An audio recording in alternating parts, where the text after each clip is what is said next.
Party people, welcome back to another episode of For the Players. This is Harvey Newman. I'm K Murdoch, and we are representing Proxima Studio, and we are here today to continue what was started on the last episode, where I happened to, go to Google, and I found out that it was the Diamond Anniversaries, and I say Diamond just to refresh everyone. In music certification or terms, Diamond is usually afforded to someone when her album sells 10 million copies. They just call it Diamond. The same way that you would hear an album sold 1 million copies, it went platinum, or 500,000 was gold.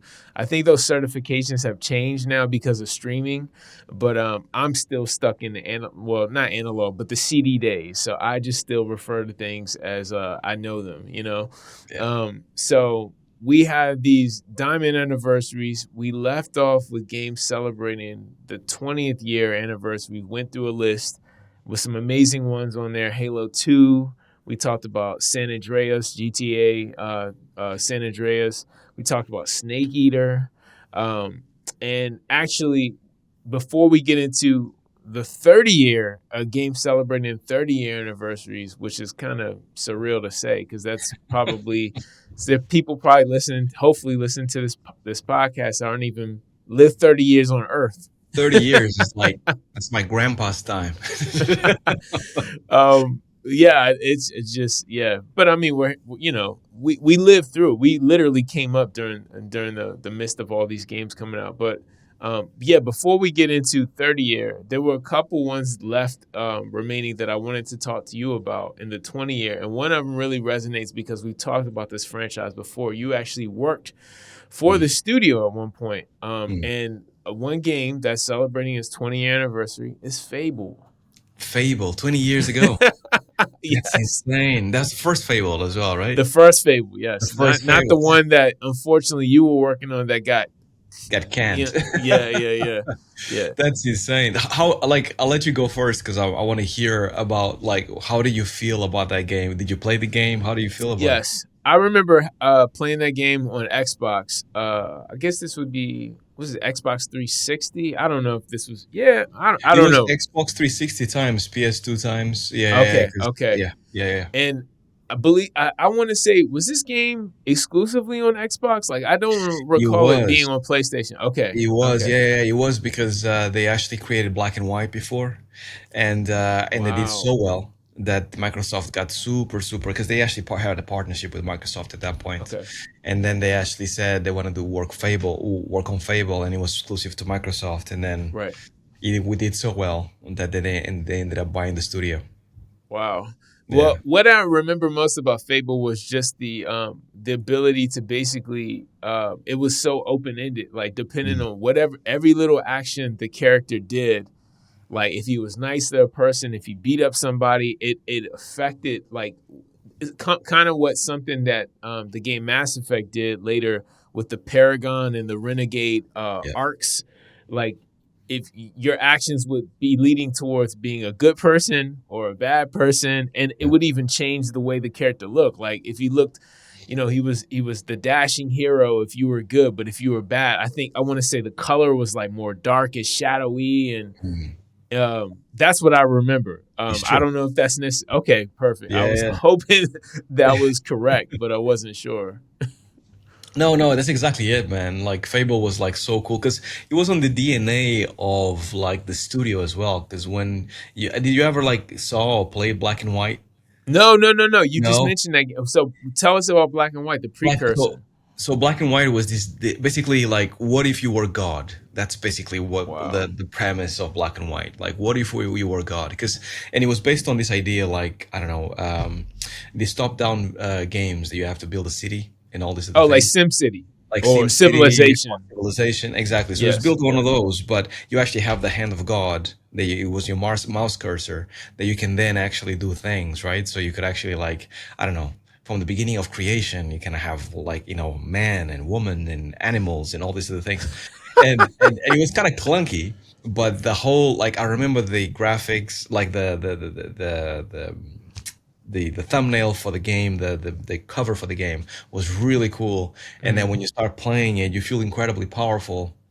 and there was a little bit of like satire and fun and jokes into it as well. Mm, So, and then there was options, right? You had lots of options on what you had to do. So you can clearly see that there's like a through line there for Peter Molyneux. mm, Hate him or love him, because he's a very polarizing character. That he actually kind of went, what if we actually made this in a third person game that you were a hero, but you can either be good or bad depending on your decision, mm. right? Okay. So then that's basically what kind of like fueled the whole thing, and then they went in and do it. But the thing that I remember about Fable the most is not so much about the game, is about Peter Molyneux himself. Because are you familiar with Peter Molyneux, No, Kyle? no, no, no. He was the No? game. I feel like I have heard that name before. He was the Yeah, game yeah. director Game of director. this. Yeah, yeah, Okay. yeah. Game director. So he was the guy. Do you remember a game that came out on the Kinect called Milo? That was Yes. like, it Yes. was this kid. So to me, Peter Molyneux till this day, and like, just keep in mind that I'm not necessarily a big fan of this person. I Okay. actually think that like he's part of the problem, not the solution in a way, but he's the best salesman that I've ever seen in the games industry. He can sell Wow. a story and sell a game better than anybody that I saw in the industry. And the way he goes about telling the story and romanticizing it and say, what if you do this? What will be the outcome? It kind of Right. puts you in the mindset of the designer and the creator, and then you start wondering. Because when Fable came out, it was very much like, what if you could have choices, which is something that not many games had. You just Right. linearly choose where you need to go. So what if Right. you had choices? What if you could choose to be good or bad? What if everything that you do in game has an influence on if you actually become good or bad? And Mm. the way he talks and all that stuff, because he's so eloquent, it's like it really makes you think, damn, this game is going to be amazing. And he did that for every single Fable that came out after that, except when he was like, like like pushed away from the studio before I joined in. I was And going to ask you, was he the game director when you joined Lionhead? he left. Okay. Like, left Okay. for many reasons that shall not be mentioned. But yeah, at that point, it was very much like freedom, and it was not the reason why he wasn't there was not the reason why the game died. The game was actually really good, Fable Legends. It was Mm. Microsoft and other reasons that we can talk about it later. But like him departing was a good thing for the Fable franchise, right? Allowed the Fable franchise to kind of like go places they couldn't go before. It was becoming a bit repetitive and stuff, so it was really really good. But yeah, like the way Peter Molyneux can sell a game, it was insane. And he did that for the first one, for the second one, when the Kinect came along, Wow. he did that for the Milo game that I believe never came out. But the premise of the game, once again, was the same. Like you could do everything with your body and you can interact with this kid and you can like parent this kid, and it was Wow. incredible. So So he yeah, had a what they would say a god kind of complex, like in the sense of of what he was. I mean, his personality was not so much that he thought he was the boss of everything. He okay, just okay, he just very much had like a lot of the things that he promised and said were not necessarily did not translate to the game in the end, right? oh, So he would like, to me at least, and once again, just talking from my perspective, to me at least, I think he overpromised a lot, right? mm, Which then in reality, when you play the game, it was not necessarily that, but he sold you the idea, he sold you the dream, he sold you the the fact that this game is different, like what makes the game different, which I think for mm, developers like myself and other people that I know, that's the difficult bit that we face, right?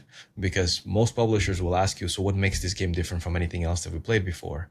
And normally most publishers and developers and game directors, they go, well, it's a little bit like Mass Effect and this game and that game. Like, if you put those together, right, imagine it's going to be different, right? And they were right, like, I can't imagine. But Peter Molyneux would get to the bottom of like, okay, so this game is unique and is unique in these ways. So imagine these things, put yourself in the shoes of the character, and now make decisions and stuff. So that is basically candy for anybody that he wants to invest in the studio, which I wow, think there's a lesson to be learned there for anybody that is in our position right now, mm-hmm. because he was very good at selling those games. Wow. So does not to kind of harp on him, but is he still actively working in the games industry, or is he kind of Yeah, retired? Okay, yeah, he is. So obviously, he sold the studio line head to Microsoft, okay, and most likely, and once again, I'm assuming, but like the quantities, I don't think they've been disclosed. It was not like nowadays that Sony bought Bungie for for 1.7 this billion. amount, okay, At that point in time, it was very much like Microsoft bought like Lionhead for undisclosed amounts, I believe. If there's online, please leave a comment down below. Let us know Right, how much it please. was, because I don't know. Right. But basically, off that sale, given the fact that he was one of the founders, if not the biggest stakeholder in the company, he probably made many millions, and he didn't necessarily had to like work more in the games industry. And Mm, normally, when you kind of like push people away from the studio, normally comes with a lot of money involved. Of like mm. you leave, but like here's some more money for you to leave. Right, right, right, So right. so he went and made his own company called 22 Cans, which was actually close by from Lionhead in Guildford, not far from where I am. And I think they were developing mobile games for the most part. Mm. And they were doing okay in mobile, not great, but okay. But nothing else has come out from Peter Molyneux that is actually as big as Fable. So he's gonna be go down in the annals of game history for the being the person with Fable. I mean, Absolutely. which is pretty incredible because I mean, yeah, Yeah. that game I feel like it was the first game where you're like, oh yeah, my choices are really making an impact in how I'm gonna proceed Yeah. because there's tons of other RPGs where you could do stuff like kill well not kill an NPC but just like Yeah. you could do things that won't have a An impact. any kind of impact. Yeah, Yeah. there won't be any kind of result of you doing this, but in that game it factors in and It's it great. definitely set a template that was followed by a lot of other games going forward, you know. Completely, completely. I Mm-hmm. think it was like a game changer for what it was. And then I think that also part of the reason why Fable was so big is because it was one of the games that, for the most part, I believe is the most British game that you can find. Oh, all right, explain that. Why do you say that? Because like the quirkiness and the humor is very British. It's like dry Okay. humor. So if you think about Office UK, or if you think about, I don't know, Flight of the Conchords or Monty Python or something like Okay. that, right? So if you think Right. about shows like that, like the British humor is very specific in the way that is very much like there's a lot of like it's very dry, it's very Mm-hmm. serious. We say a joke, you don't like Ricky Gervais is the Oh epitome of yes, British yes, humor, right? yes. British Okay. British humor. So I think Fable was very much like that. I mean, how like they actually had the chicken. You can do all kinds of stuff with the chicken, and the Right, chicken never right, left throughout the whole series. You could grab the chicken, you could throw the chicken. right, You can actually kind of like talk with people, and actually the conversation was not necessarily as deep as Mass Effect was later on, but it right. was entertaining enough that you actually wanted to know what this person would say because of how they said it and how they would actually reply to your question, right? Mm-hmm. So that's basically what made Fable Fable. I think it was not only the looks that was slightly cartoony, but also like the fact that he kind of like it was very British in its humor, right? Okay. And I do think that's part of the reason why Microsoft now gave it to a studio also in the UK that was mostly known to be a racing studio, the people that actually have done Horizon and stuff. Mm. And yeah, it's let's see how what happens. They still in production right now. We've seen a few trailers and stuff, but Right. let's see, man, because capturing the magic of Lionhead in Fable is hard. And I believe it's harder than people think, because it had to be certain people in a certain studio that actually knew the DNA of a game to Right. create the same type of game all the time. And I don't think Microsoft picked up on that before they closed Lionhead. The last thing I'll ask you about Lionhead was speaking about that, like, especially talking about what he brought and the way he pitched the game as far as what made it unique. In the iteration of Fable you were working on that got, canceled, Yep. what was the thing that made it very unique or like made players want to play it as opposed to be like, yo, this is just like Fable 1 or Fable 2? Like, if you can talk Yeah. about it. I can, because the game is no Okay. longer Right. exists. But you can, but you can find it. You can find footage of it online if you go Okay. and find it. We actually did a few interviews as well behind the scenes. The devs, Oh, so, like wow. I spoke about the nymphs, which was like this like evil fairies in the forest and Okay. stuff. And yeah, I think that game was actually like very Lionhead because like talking back about Black and White and that God thing, you Right. had basically this game was unique for a number of different reasons, and it's such a shame that it didn't come out because I really think that it would have shifted the games industry ever so slightly different than where we're going right now. Because Wow. At that point in time, it was the very beginning of like PC console crossover, right? There was Mm, nothing like that, and we were supposed to be the first game that actually came out in both consoles and PCs, and we were helping Microsoft create the tech and all these other things behind the scenes, which was really cool. mm, And then also on top of that, like the game was very much like four heroes getting together to then take on this overlord. And then basically it was five people. So imagine like, there's four of us, Kyle, and then mm. there's somebody else that basically like almost like playing, what's the name? What's that board game? Pirate? Man, like you have boats and you have to kind of like find out Oh, where you Battleship. Battleship, Like, exactly. yes, So yeah, it's okay. almost like that person has that view from the top, and then they Okay. actually try to close doors. They try to throw enemies at you. What kind of enemies do they Oh, throw at okay. you? And then you need to defeat them. But from your perspective as a hero, you had the third person view, and you were just like slashing and going through the missions and trying to get Right. to the best thing. And you, as the god, as the person that actually has to stop the whole thing, you have that top down perspective, and you have to try to close it, send enemies, all that stuff. And Oh, and it okay. was all multiplayer, and you could play couch co-op or like LAN, or you could play it online, and you could play on Wow. PC versus consoles or whatever it is. And it was really cool, man. I normally have a good feeling for the games that are really good based on what I've worked on, because Hmm. the games that you work on that people play on their spare time, like spending your lunchtime playing with Hmm. others on the game that you're working on, Hmm. not to test it or anything, just generally because you're having fun and then going back to the game to Hmm. make it better, is normally a good sign that the game is fun. And we then took it to Gamescom the year before it was canceled, and we had a queue like for the 3 days of Gamescom or 4 days of Gamescom. We had a queue around the block for them to play the game, and so much so that people would actually come in the morning first thing. They will queue up, they will actually play the game, and then they'll go back to the queue, and they'll spend the whole day to get to the front of the queue to play it again. Wow. Wow. And everybody was saying great things about it. Everybody was like, "This is different, but I love it. It feels Fable. It feels good. It feels different." And yeah, didn't really see the light of it. Damn, man. Oh, man. Yeah, man. Wow.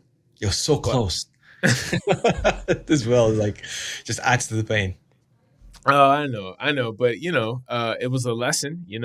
I'm sure you were able to 100%. glean some stuff that you were able to take with you on your next, and even now, approximately. Even now, yeah, there's so Yeah. many lessons from Lionhead. I'm super thankful all the time on Lionhead for so many Oh, reasons. And yeah, it's a game that you kind of is basically a cautionary tale, because right. everybody knows nowadays that it's happening left, right, and center. People closing studios. At that point in time, was like a surprise for everybody, Hmm. because it was a big studio that actually had a lot of like pedigree and history to the studio. Hmm.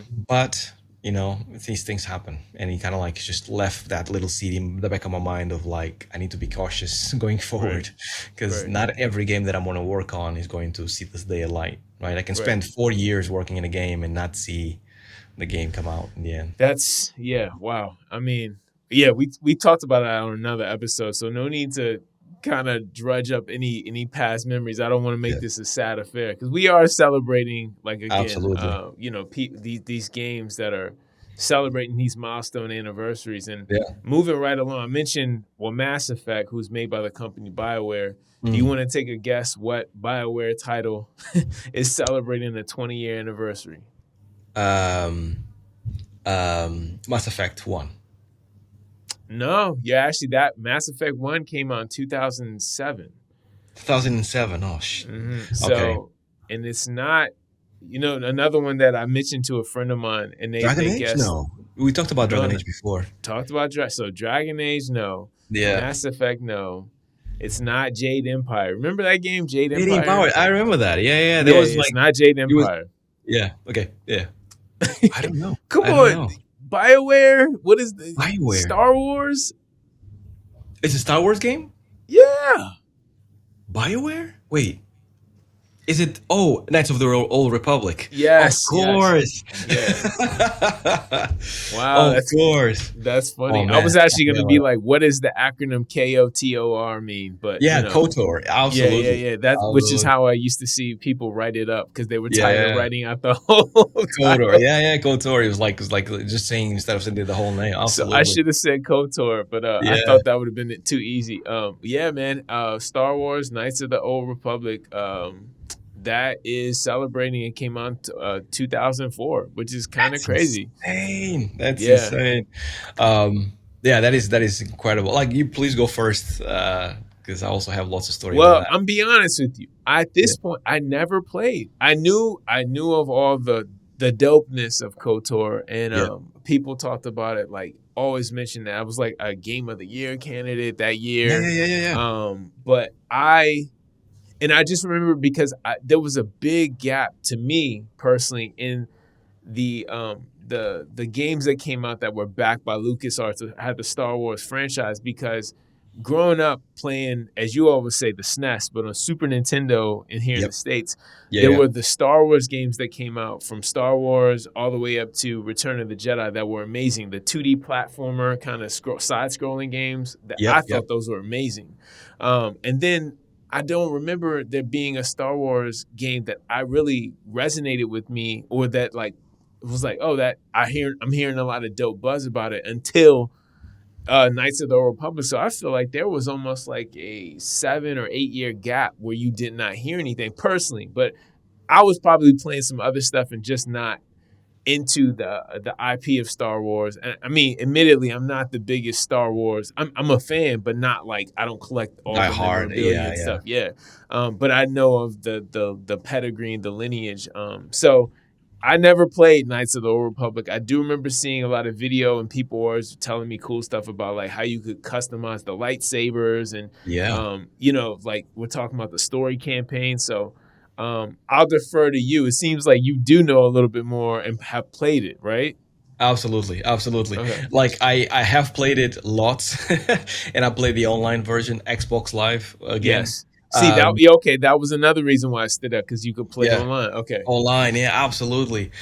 And yeah, no, that game was great. Like, so once again, like, I was not like the biggest Star Wars fan. I'm a big Star Wars fan, but I'm not like a diehard like you, Right. Kyle. Right. I, Right. I became a little bit more diehard when I started working on Well, Battlefront 2, right? Because that's the kind of only had to, thing you right? do. Right. Yeah. And For also the research. Mandalorian. Research.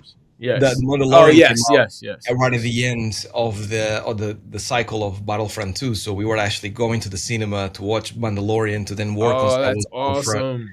It was great. So I was 100% into it, and you get to know the story and the lore and all that stuff. So it was pretty cool. But before then, it was very much like it's a cool movie, right? Right. But I remember that when I was testing that game for, it was basically a company called VMC that I was actually basically like we talked about this, certification tester. Mm-hmm. Definitely check out the episode about like me talking about that before, about like what is a certification tester. But Mm-hmm. like, it's very much like you had a week to test the game, and that week actually will turn into 2 weeks for Knights of the Old Republic.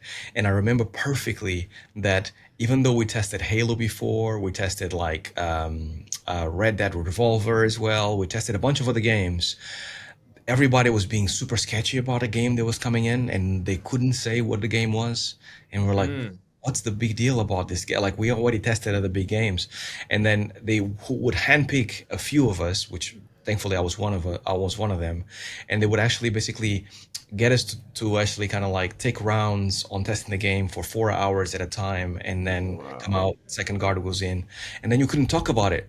And that's the other thing. Like, you would go to the canteen to have your lunch and stuff, and we're like, "So what are you testing?" You're like, "I can say." It's like, "Yeah, but stop being secretive, man. Like, what do you test?" Like, I can say, man, but it's a big game. It's gonna be huge. Right. And yeah, that was basically Knights of the Old Republic, me testing it, and then I remember how much fun I was having playing online, lightsabers and like, building your Jedi and all that stuff. Right. And I remember perfectly thinking, this is gonna be huge, man. This is gonna be, it's gonna be. It's not only Star Wars, but the amount of fun I'm having playing this game over Right. Xbox Live, which was a new thing at the time, playing Right. online with others. Right. But as a Jedi, they really sold that idea of you being a Jedi, playing with others, and like tackling missions and things like that. It was so cool. Could you make could you make your character like a Sith or a Jedi? Like, did you have that flexibility, I don't or did you remember. have to be a Jedi? I remember that you could actually like your saber, your lightsaber, you could actually Right. customize it a lot. So you could find what crystal you would add to your saber in order to make sure that it Okay. has yellow light or green light and stuff. Okay. Okay. Okay. And I remember that you could actually customize your clothes. I'm not too Okay. sure if you could actually go like good or bad depending on the Okay. game. They had the second version and the third version, right? They Well, have of code course, yeah. 2 and 3.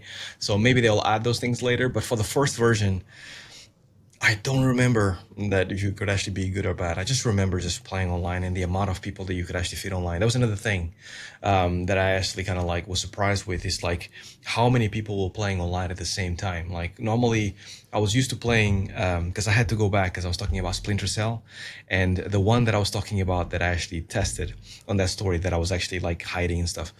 I believe it was Chaos Theory on the Xbox. Okay. Okay. And we were used to having maybe 2 people online playing together. Sometimes you'd have more than 2 people playing online, but it was not like a massive amount, and you could not normally see them all at the same time. And even like if you think about Halo, like you seeing your perspective and you're seeing other players, right? But you're not really seeing your character. You're just seeing like a pistol, and Yeah. then Yeah. you And have a HUD, like, limited, yeah. yeah, and you Yeah. have a limited amount of players that you can play against, right? If you go above 10 or 20 or whatever, then things start like becoming kind of weird. And then that game specifically, because it was third person, maybe I'm romanticizing it in my head, but because it was third person, and because there was so many lightsabers and everybody was Mhm. fighting at the same time, it felt massive. It felt like this is like huge. Like this is actually Star Wars. It felt like everybody was playing at the same time Wow. and fighting the good fight. You know, it was cool. Well, I'm glad you got to relive your Star Wars moment. And the I guess one thing I wanted to ask, hearing you talk about your days doing game testing, like for that game, was the reason why everyone was being so secretive. Did they make you all sign NDAs before you sat down and tested Oh, these games? 100%. Oh, okay, okay, Every makes every sense. single game, every single game that Okay, we had to test, apologies for the lie. Every single game that we had to test, we had to okay, sign a specific NDA for the game, right? okay, So it would gotcha. actually be like a very specific, like, I don't know, in this case would probably be EA NDA to make sure that people don't talk about the game, or, if you actually go into a room, you cannot speak about it in the canteen. And it's like the Wow, amount of secrecy, because it was a Lucasfilm IP and because it was Star it Wars, was huge, right? huge. Like I don't remember any other game, including Halo, that had that amount of secrecy Wow. before release. It was really big. Well, the last one that I mentioned, because man, we've been deep talking about like these 20. I mean, because these games, I think for us were like, we were what in our late teens, early 20s. Like these are big Early games 20s, for us. early Yeah. 20s, So like this absolutely. is Yeah, this is this is the time when we started being able to buy games ourselves and like 100%. so they really resonate. But the last one I mentioned, and I'm sad I even made this an honorable mention because it's really this was the game of the year I heard all about in Yeah, yeah. 2024. Excuse me, 2004, and it would be Half-Life 2. Half-Life 2. Yeah, we were Amazing. just Please talking go about first. the impact of Please go Valve and first. oh my Y- god. Well, sadly, you're Yeah, probably gonna be like, dude, you were the most. The fact that I host a show about video games, but I feel like half the look at that. yeah. There you go. Wow. See, Harvey is about that life. Me, on the about other that hand, life. I'm living vicariously through Harvey and the millions of Not others really. who have played the game. I think one of the first episodes of For the Players, you broke down to me just how the reason why a game like Half-Life 2 was so important. I've Yeah. never played Half-Life 2. Uh, People, yeah, and if you really want to hear about the dopeness, I swear to you, I think it was within the first 3 episodes of us doing the show, yeah, you can hear about it. yeah, But so I am gonna once again defer to you to yeah. tell me succinctly why do you think Half-Life 2? I don't know if like why 20 years later we're still talking about the game, and Talking 20 about years later people are still like, will there ever be another Half-Life? Like, it's yeah, pretty amazing. yeah, I don't think there's gonna be ever another Half-Life, Okay. and I highly doubt. It's like Valve is too good right now in terms of money and like Right. hardware and Steam stores and stuff like that to basically be able to put all the effort of one studio into one game like they used to. So I don't think a Half-Life like that is going to come true. And if it is, then they normally have good people to say this is really good and it's different, or this is really bad and let's not do Yeah, it. like, They can right. afford it. And we're like, nah, let's like maybe work on it for a few years and be like, can it? Didn't work. Right. Let's try again. But Half-Life specifically, especially Half-Life 2, because the first Half-Life was really good for a bunch of reasons, like Unreal Tournament like was out Right. maybe before half the original Half-Life, and Doom as well, and things like that. And they basically went, what if we tell a story with this tech? Using Because the engine. Right. Right. yeah, because Doom Yeah. and Wolfenstein and all that stuff, they didn't really have a story. They just kill Mm. people and you just like go through pathways and you have Right. a little bit of story and that's it. And then even Duke Nukem, if you think about it, they had like a most cheesiest story. It was not Oh really a yeah, story it was just, yeah, thing, it's, right? yes. But they took it serious. They were like, let's actually tell a story with this. And then on the second one, you could tell that this is like their way of like we comfortable now. Like imagine as Kyle now we put out Warship Jolly Roger. We went through all this pain that we're going through right now. Warship Jolly Roger is in a really successful game, and then they say, let's do number two, or let's basically work on another IP that actually we like. At this point, we're feeling confident. You know what I mean? We have the money. People kind of Right. trust us because they know what the end result is going to be like. They trust the process that we actually go through. So it's Right. like easy. And that's basically where Valve was. But it's almost like they didn't sit on their laurels and they just went, what makes the second game different than the first one? And I think that a lot of studios don't think about that nowadays. They kind of went, we have like a unique formula going back to Hmm. KOTOR, for example. First one, amazing. Second, third one will basically rinse and repeat, if you think about it. Of Props to course. BioWare, but it's like they have a formula and they just keep on going, right? Right. But Valve has never been that way. They always been different in that way that is like, we only gonna make this if it's like different enough that we can like reshape and reformulate this thing that we call a first person game in a story, right? Narrative first person game. And they actually made so many things. I'm pretty sure it was on the second one only that they had the gravity gun. Like you probably heard about this, Yeah, right? yeah, you were Yeah, talking about it and the like physics of it, and oh my God, the physics was incredible. And then they had the source engine that was their own engine. You never seen anything like it's one of those things that you had to be there in order to experience it. mm, And like I don't know, it's like playing Okami, right? Like nowadays, like it just feels dated. But if you right. were there, Okami was huge when it Oh, it came, was the art style was amazing. was Yeah. insane. But now it looks kind of dated, and it's kind of the Right. same with Half-Life. And but it goes further because they invented a lot of the the controls that you have for first-person shooters nowadays, and how you control a character, and how you go through holes and doors and things, like Right. how you go from cutscene back to gameplay and things like that.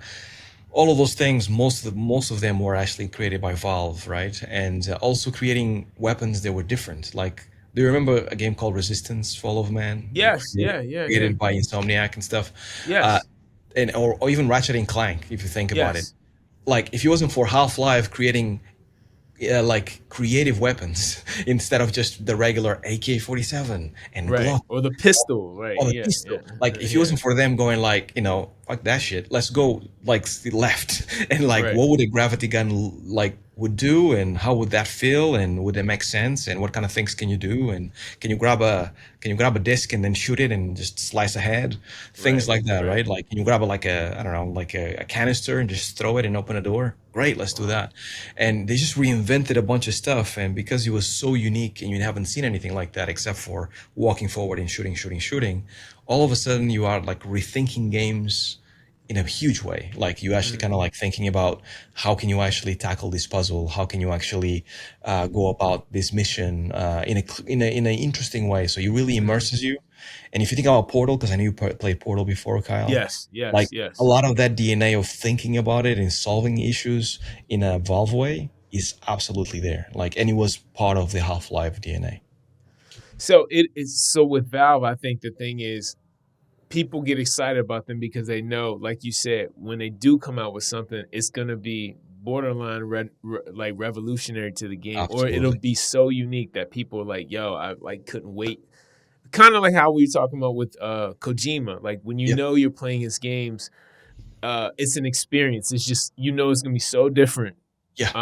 and that's nice because even thinking about like making music as an artist, like it's one thing to do hip hop, but hip hop artist, like I'm bigger than hip hop. I'm an artist, so it's like I don't want to keep making the same record, which is why I like groups like Outkast because every one of their albums sounded so different, So different from each and you other. knew it was like something to look forward to, but it was always dope.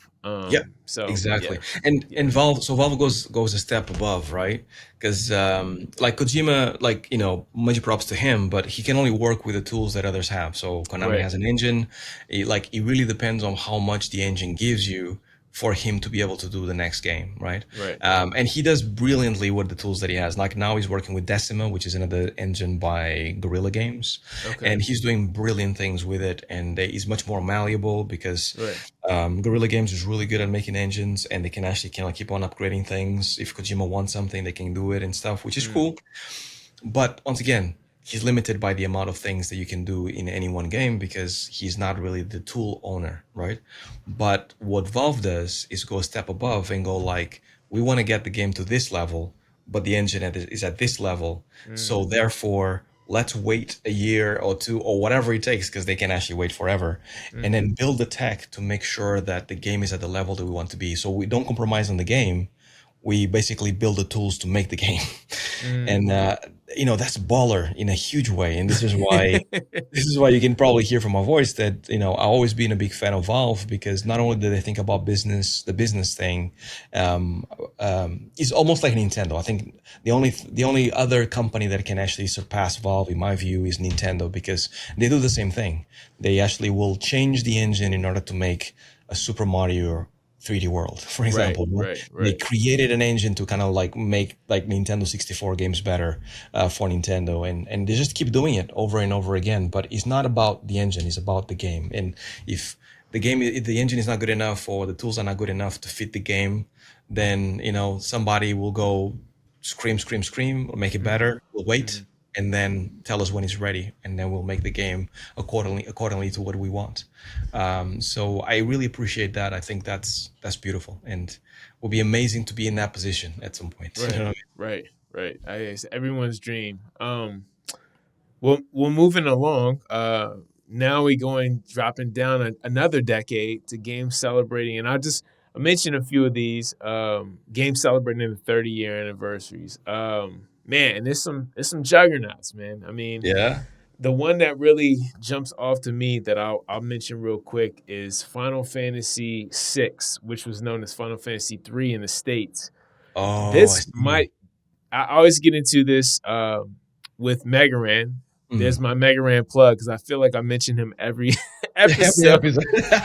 Megaran, but the reason why is because Megaran is known for he made this album that celebrates the Final Fantasy VII called Black Materia, Yep. and so his favorite Final Fantasy is Final Fantasy VII, which was game changing. To the Oh, point that here we are, 20 some years later, and they made a remake. You know what I mean? yeah. Which is amazing. There's still, I think they've only released two of the three that complete the whole remake of part seven. But the game that really stood out for me of the series, the Final Fantasy series, and this is another one. Like when I think about Final Fantasy, I like it's so awesome because the only thing that stays consistent is are the titles. Final Mm. Fantasy always stays the same. There's always going to be chocobos, and there's usually always a character named Sid in every Final Fantasy. I feel like I everything didn't know else, that. yeah, yeah, yeah. Yeah. It's I don't know much nerdy game lore, but I Yeah. have played enough Final Fantasies to know that is probably the most consistent things about Final Fantasy. Sid. Said yes, it can come as a Amazing. man, it can come as a girl, it can be an NPC, it can be a playable character. But there'll be a Um, Sid somewhere. Yet there'll be a Sid somewhere. And Final Fantasy VI, 6 in Japan, 3 in the States. Yeah. I remember playing this game freshman year. Oh my God, I'm dating myself. Freshman year of high school. I was Yeah. 15 years old, and yeah, man, like this game was amazing. It was such a big jump from Final Fantasy 2, which was awesome. That was the first Final Fantasy I played. Mm. And the thing that stood out to me, aside from just like the breadth of the story was huge because you go through the whole world. The world has this cataclysmic event, and then you play the story in the world of ruin. And Yeah. I feel bad if I'm like spoiling anything, but dude, it's been 30 It's years, been so 30 like years sorry. though. So it's fine. Statute of limitations, right? Absolutely. But there were so many. I like games that have a lot of different playable characters. Mm. In this one, I think there was 14 total characters, including 2 hidden characters that were optional to get. So cool. And they had ninjas, they had knights, there was a Sasquatch, a Bigfoot that you could get. I mean, it was crazy, and like everyone had a cool little story too. You know what I'm saying? Yeah. So anyway, I just Final Fantasy 6 or 3 was Amazing. it's my favorite villain, Kefka. Yeah, I can't say enough about it. Do you have any fond memories or? No, now we reversed because I'd never played it. My What? first Final Fantasy was Final Fantasy 7. Okay. Yeah, that Like was my like first. many people. Like Yeah. many people, absolutely, Yeah. because I remember the Splash. I mean, PS1. It was insane. I must have been 17 at that point or something. Wasn't it 4? It was 4, 3 or 4 CDs. I don't. It was It was, crazy. it was crazy. It was huge. It was the biggest. Like at that point in time, it felt like the biggest game ever made, and it felt Right. that way because like Right. every time you had to swap the CD, memory cards, you had to buy a few. Yep. It was Yep. incredible. Yep. I But miss that, man. PlayStation memory cards. Like, oh yeah. man, it's great. So Um. yeah, no, but I never played it. I never played it. Okay. Well, check it out if you ever get a chance. There's been so many. They've re-released it in so many different forms. I Mm. think you can even get it. Well, I don't know about 6, but I feel like there's emulators out there. So if you ever have some downtime, and the great thing is you can use free state, so you don't have to worry about getting to save points. Yeah. I would highly recommend it. Okay, what about Super Metroid? Because that's Super celebrating its 30th anniversary. Super Metroid. I never played that one as well. Like I Harvey, know, I know. My first Metroid, believe it or not, was actually on the was it Prime or Fusion or? Prime, Metroid Prime. Yeah, Okay, yeah, yeah. It okay, was that one. That was the one. okay. It was actually on a Nintendo Wii because they re-released it for the Nintendo Wii because it was I Right. think it was originally a GameCube one, but a GameCube game, and then they re-released it for the Nintendo Wii, and I loved it. But I never played a Metroid before then. No, Yeah. correct me if I'm wrong. Was Prime first person? Then they First changed it where person. you. Yeah. Wow, that It was was not a so. side scroller. And to me, Wow. when I then find out that actually most Metroids are actually side scrollers, I was like, that's Yeah, weird. That's so weird. Because I because you're remember, used to it, right? yeah, you get used to it. I remember like how awesome it was to unlock the doors with in first person and turning Right. into the ball and going to like the little tubes and stuff. It was Right. so cool. So yeah, that to me is like epic Metroid. Oh man, Yeah. the big thing I remember about Super Metroid when it came out. Well, first off, shout out to all my friends, and I remember with all my best friends, we were in like a panic to find what they call the power bombs, because if you had to find the power bombs, without finding them, you couldn't really access most of the whole game. Right. So it wasn't like we were all on like this like like, oh, who found the power bombs? And back then it was no internet. Well, yeah, it wasn't. Well, internet was just kind of starting. So It like was just basic, yeah. right? You had power guides that you could buy Right. magazines We and had stuff. power guides or word of mouth, or a Yeah. lot of times it was like on the bus riding to school, like, hey, did you find the power bombs? And like it was my friend, I want to say one of my good friends, Davey, was the one who was like, yo, you found them, and he had to come over to my house Yeah. and show me. And I felt bad because I was like, damn, I didn't find them. Because I'm usually the one who's like, I'm gonna find it before everyone. And Right. yeah, so I remember the game was amazing. Just being the arc of the story. I remember it was the first Metroid that had like speech. And Samus was like, the galaxy is at peace. It was like Oh a yeah, big, yeah. yeah, and it was a big thing that it was like spoken dialogue in the Yeah, game. yeah, yeah. And I remember it was also one of the first Super Nintendo games to be 24 megs, which was, think about it, that's nothing. That's nowadays is nothing. Back then it must have been what? That 24 was meg? nothing. Yeah, people were like, and I mean, people, and even to the point, I think in GamePro, they were like, this is the first game to be on Super Nintendo to be 24 megs to fit all this goodness in the game. That's That's nothing, crazy. man. Like, Yeah, yeah, exactly. Times have changed, man. times have changed. Yeah. Like to me, like one of the best things about Metroid is the soundtrack. That Yes. that little dun dun dun dun Yeah, yeah, dun, yeah, and yeah. then you start like that stuff was epic, man. Like it was the same thing as Halo, right? I'm pretty sure Halo got inspiration from Metroid to actually Of get that course. epic soundtrack that Well, actually even the way Master Chief looks, is his suit is yeah, kind of reminiscent of Samus's like spacesuit to a yeah, degree. You know. yeah, because for the longest time, Samus was just eyes, right? It was just the Yep. visor that you could see. Eventually, you could see the hair, blonde and stuff, but Yes, and for the it was a longest big time, reveal it was at the yeah, end of the game. If you beat it a certain amount of time, like she took off her spacesuit, and they were like, "Well, Samus is a girl." yeah, yeah, yeah. Especially as a kid as well. Yeah, it's like because What? no one had seen a female hero at that point. Of It's course, kind of crazy, you know. But exactly. yeah. Yeah, it's really cool. Actually, now that you actually mentioned it, just to interject, like the reason why I haven't played some of these games, because you mentioned like talking in the bus about the solving the issues, Right. and how like the reason why I didn't play these games is because I never had a console until I was like PS2 was my first console personally that I had 100%. Wow. Because I was so broke that I used to play on my friend's house, and I kid you not, I was so broke that I actually had to play with the consoles, and it's only for a little bit, like for the Right. the day that you spend with your friends, or a few Right. hours, or the Game Boy and stuff like that. So I never managed to actually kind of like really sit down and spend time with the game to beginning to the end and stuff. So my first console PS2, and then I played a lot of PlayStation 1 mainly because my cousin had it, and I used to hang out with my cousin Gotcha. a lot. Gotcha. But that was it. But I do remember like me loving games so much, at least looking at people playing it or me playing for a little bit, that Mhm. like just the stories of them solving an issue of like, have you actually found this thing, or how do you unlock this door? Right. I remember how awesome it was not only to hear it, but then seeing people like the kids like being excited the whole day.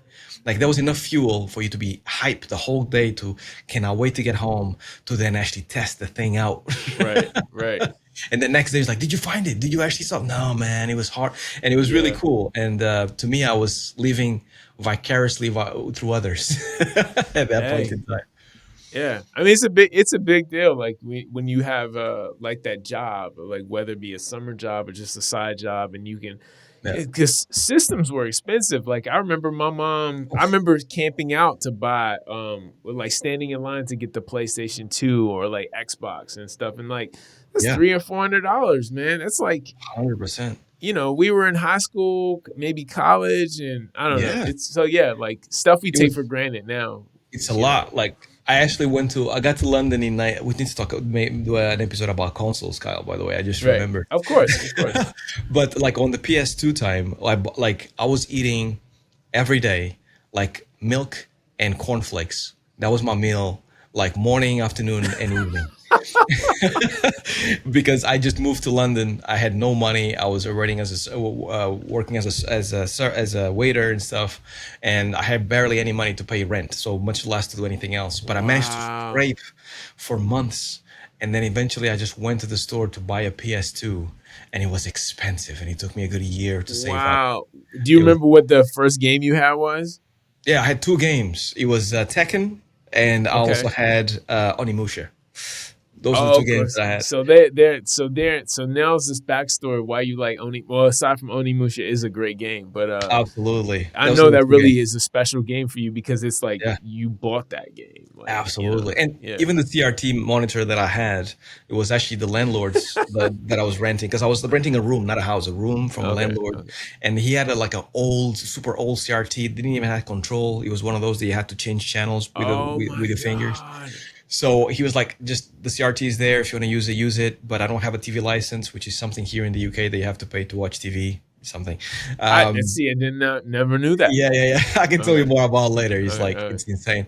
But if you actually wanna like use it for whatever reason, then do it. And I didn't even know how to use it. But then when they clicked that I could actually use my PlayStation on this TV, put it on the floor and play games, it was great. I didn't even have a bed. I had a mattress on the floor that I used to play. Like I used to sit Man, down you on my were mattress. really wow. Yeah, yeah, it was hardcore, man. It was hardcore. Wow. But Wow. those two games took me a long time to finish. And the reason why I invested my careful money in these two games is because Mhm. Tekken has a lot of replayability and you can play it virtually Of course. forever. And Yes. Onimusha, it was the hardest game that the PS2 had at the time. And I knew that I was going to spend at least a month trying to finish it and beat all the bosses and collecting all Right. the stones and all the gold and stuff. So those are the two reasons that I got those two instead of getting any Ah, other you were game. very calculated. Okay, got Just you. trying to save my money. Wow, you're smart, man. Um, wow, man. Well, okay. There's a couple games left that I'll talk about real quick. Just I kind of will just run them down, and you just tell me if any of these kind of have any memories for you. These are Sure. other games that came out that are celebrating their 30th anniversary. So they came out in 1994. Donkey Kong Country, the first Donkey Kong Country. I remember that one. Okay, you got any stories? I know it's a Yeah, big deal when it came out because of it was developed by Rare, right? Which developed by Rare. eventually The was bought by graphics, Nintendo, right? yeah, the graphics were Yes, amazing. right. Or the graphics were amazing. It was Super Nintendo. So going back to the story, this is why I mentioned about playing with in friend's house. At that point in time, I was in Spain and I was about to move back to Portugal. My story is Okay. complicated. I won't go into it. But I was living Right. in Spain for a few years, and there was one kid specifically that I made friends with at school. That he said like, "Oh, you don't have any consoles." I guess he felt sorry for me. He was like, "Come to my house, man. Every weekend, come to my house. We can hang out. Your mom can like leave you there for a month, for a day or so, and then we can just like play games." And he had all the peripherals. He had the bazooka. He had the congos. Oh my And all God. kinds of stuff. So like one of the games we played the most was Donkey Kong, and I remember at that specific time thinking that like the PlayStation was out, obviously. So I remember thinking that those graphics, about was about to come out. Those graphics are coming out of a cartridge. How is that possible? Like, it's Right. incredible. Right. And yeah, it was so cool to actually play that game, man, over and over again.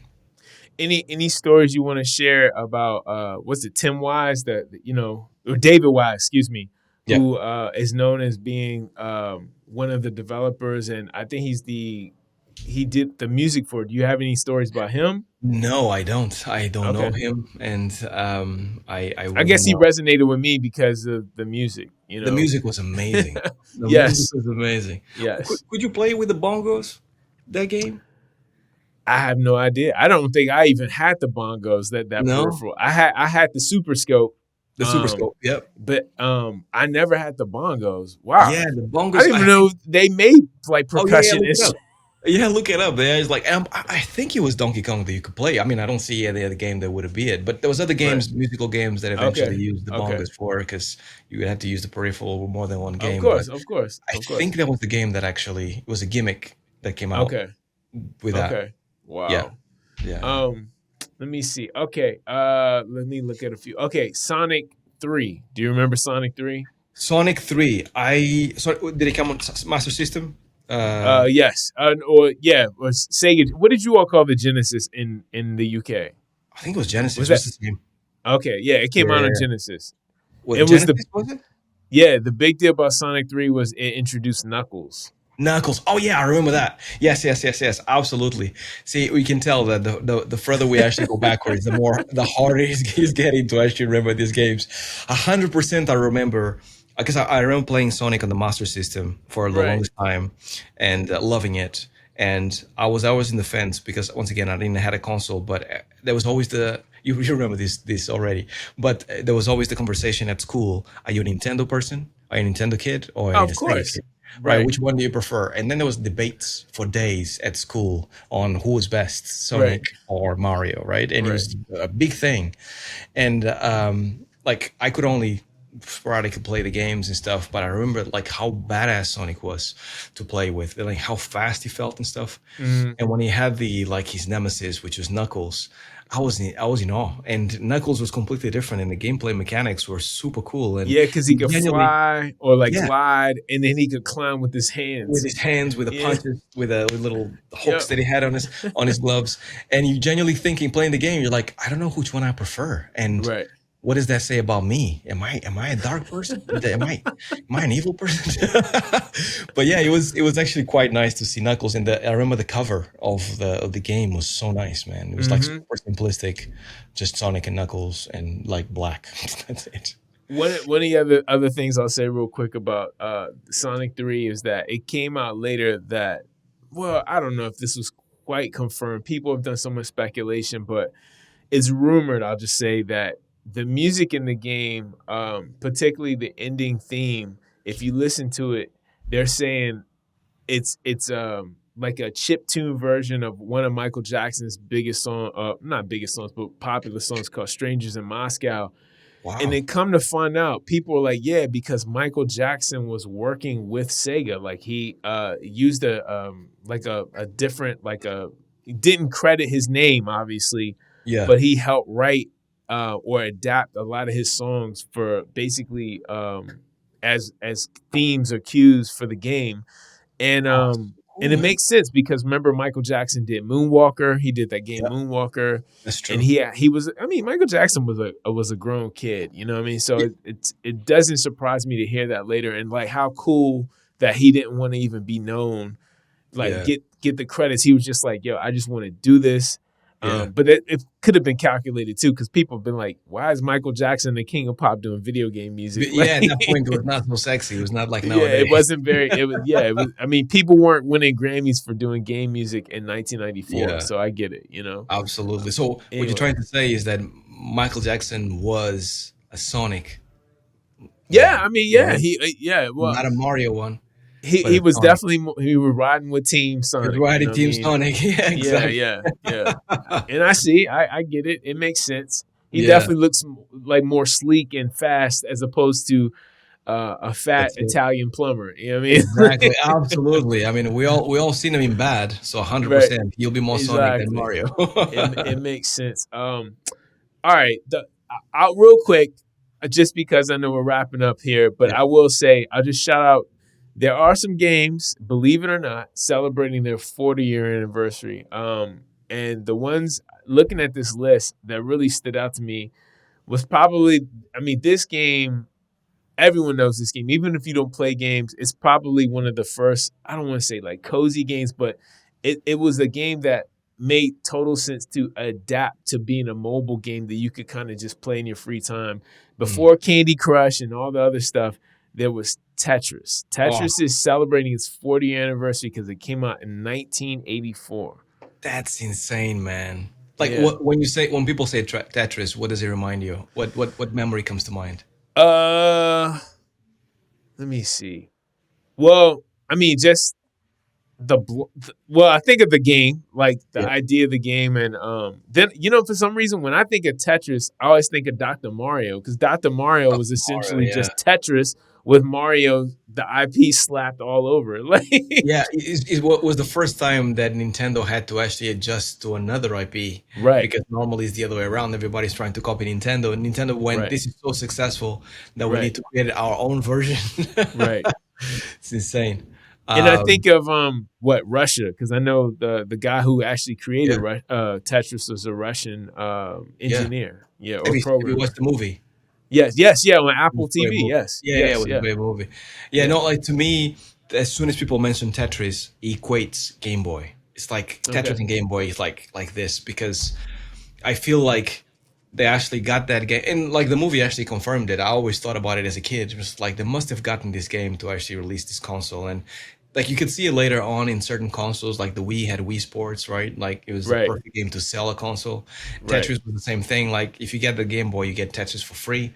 And right, I knew a lot of people back then that would just play Tetris. They got the Game right. Boy to play Tetris. That was And the main game. That was the only game that they played. That's it. And you didn't need a big TV because you could just play in your handheld. People didn't even care about the color or lack No. thereof.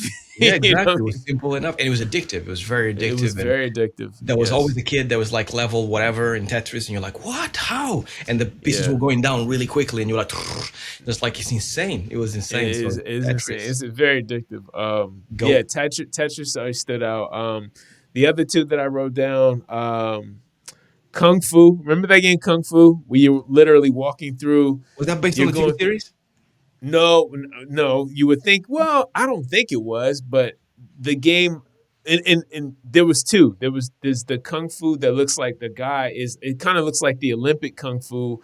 Well, Okay, I shouldn't say that. Well, karate game where it's like two people on a mat fighting each other, kind of like a precursor to a Street Fighter. But the okay, one I'm talking about was the one where you have a guy. He's trying to save his girlfriend who's at the top of this castle, and you're going floor by floor, and each floor, of course, gets progressively harder. You fight a right, boss at the end of the floor. Yeah, it's interesting. Like, the character kind of looks like he's not shirtless like Bruce Lee, but he can basically punch, kick, jump, kick, duck. It's real simple, but it's a yeah, pretty, like, that was one of the games. Whenever I would see people playing Nintendo, it was like Contra, Kung Fu, yeah. Mario, like those. That was one of the games I would always look for and be like, "Yo, I love that game." I And it's love probably that game. because I was a kid and I was a little boy who loved punching and kicking. You know what I mean? Yeah, So yeah, yeah. That's what boys do. Absolutely, man. yes, Absolutely. yes, yeah, yeah. Yeah, yeah. I never And played it. lastly, do you remember Excitebike? Oh, I played that a lot. Yeah, Absolutely, yeah, yeah. Excitebike was another one I wrote down. As far as yeah. like, just that, and I couldn't believe it. I was like, wow, this game is 40 years old. That's 40 years old. crazy. Like I remember playing Excite Back a lot on the Spectrum for my neighbor downstairs Whoa. had a Spectrum 128K, and he had his Excite Bike on it. He had Manic Miner as well and Wow. stuff. And I remember playing it a lot because at that point it's like it feels like a real bike every time you press enter or like space or whatever. Oh yeah, look at the physics, man! It's so cool. And I used to just go around and around in a circle on that track and just play Excite Bike. It was so cool. And then Oh, somebody told me because at that point in time, getting a CRT color CRT to play right. games, it was really difficult. But at some point told me like, the Spectrum, let's call it 128K because it has colors. And I was like, what? You can plug it into a CRT and get some colors out of this? So then I saw like Excite Bike with colors. And because he had more than black and white, it was even Right. more exciting. So Right. No so pun that's intended. basically my Yeah. yeah, exactly. That's basically my story with Excite Bike and Manic Miner and all those games, man. It was really cool. Wow. Wow. Man. Yeah, man. Yeah. It has been it's just amazing kind of going down and even just what came to my mind to look this up because it just brought back so many memories of like, man, where was I? Oh my God, I remember playing this game when I was this age and Yeah, that man. age. And I don't know. It's like it's amazing that, games are the history that it is already, but the industry is so young. Like So but young. looking at the progress from going from like Excitebike all the way up to even games that are celebrating 10 years like Destiny Yeah. in a 40-year span or 30-year span at that point, It's it's a insane. lot of progress. So it's kind of surreal to see where we'll be in like 5 to 10 years from now when some of these games are going to be celebrating 40 and 50 anniversaries. Like, I wonder Yeah. where technology is going to be. It's like, it's Yeah. pretty amazing. And I'm just happy to be here to say I played through like this whole lineage of games. It's really cool. It's an honor. It's absolutely an honor because like I can tell kids nowadays are going back and getting like retro consoles they call it, Yes. to actually kind of like experience how the Super Nintendo games used to actually look and feel with the actual controller. And Yes. it's true though. It's like I never thought about it before, but it makes sense. Like if you play a Super Nintendo game without the controller, be that weird controller with the stick, does it feel the same way if you play GameCube game with that controller? Actually, Oh that's the my one with the God. stick, Yeah. Yeah. Yeah. right? If you Yeah. have if you play that, does that feel the same way? Because the controls are going to be different, and the whole Right. game is made for that specific controller on the GameCube and all that Exactly. stuff. So there's so many games like that that you have to experience it with the actual console. And plus, there's something to be said about actually, like, I don't know, just putting the cartridge in, and like the Super Nintendo with the overcomplicated opening the door, putting the thing and clicking it down and then closing the door. Like, that's so many things like that that gets lost in translation if you just emulate it, right? So I completely understand when people go back, and even for myself, when I go back to consoles, it feels really good. And then the other thing that I would say before closing is that I'm starting to realize that all this time we've been talking about technology, like technology will allow us to make better games, right? And we just go technology, technology, and technology. And just yesterday night, I was watching a video about PlayStation, from PlayStation 1 to PS5, and how they changed over time. And you can tell how big of a jump it goes from PlayStation 1 to PlayStation 2 is massive. PlayStation 2 to PlayStation 3, massive, a little bit less.